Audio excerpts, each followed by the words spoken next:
Hello and welcome to the third episode of Project Unity. Today we are going to be answering question number 8. How old was Abram when Ishmael was born? The supposed contradictory Bible verses are Genesis 16:16, Acts 7:2-4, Genesis 11:26, and 32. Here are the verses. Genesis 16:16. Abram was 86 years old when Hagar bore Ishmael to Abram. Acts 7:2-4.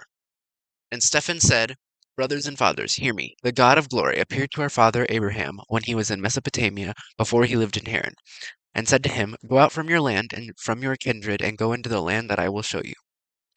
Then he went out from the land of the Chaldeans and lived in Haran, and after his father died, God removed him from there into this land in which you are now living.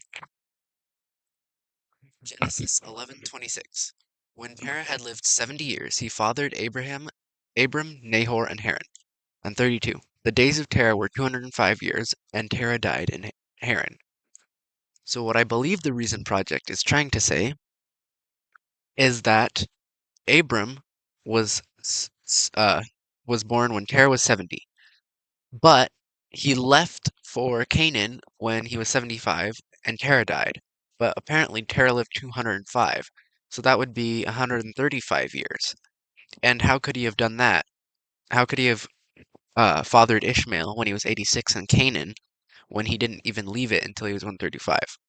I will get back to you on that. So here is this contradicting Bible contradictions website that has some information that I think would be useful in this situation.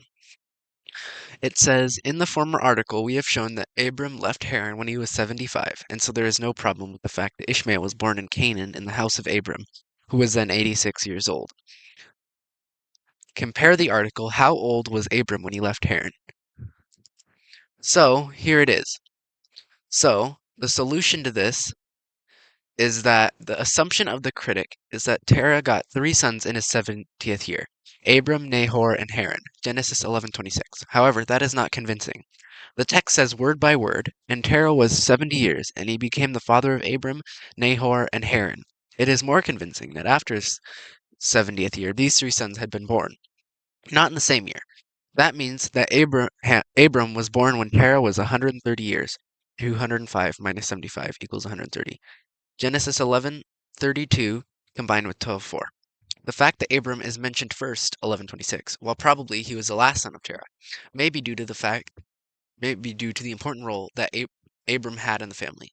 It was a subtle tool of writers to break the order of age, to put first a name or names of a younger but important one for certain reasons.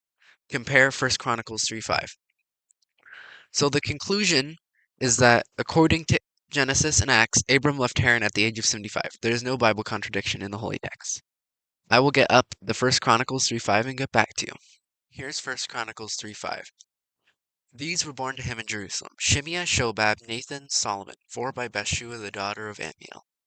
I'm assuming that this list, instead of being oldest to youngest, is out of order due to some important deeds or actions done by one of the younger children. So the answer to question number 8, how old was Abram when Ishmael was born, is that Terah was 130 years old when Abram was born. So Abram was 75 when he left and 86 when he fathered Ishmael in Canaan. The explanation for this is that it was common to break age order in the listing of names from oldest to youngest if a younger child was deemed more important than an older one. Therefore, Terah had Abram when he was 130 years old. This would justify Abram leaving Haran at the age of 75 when his father died. So therefore, Abram was in Canaan when he had Ishmael at the age of 86. I sure hope this helped build your faith. It sure did mine.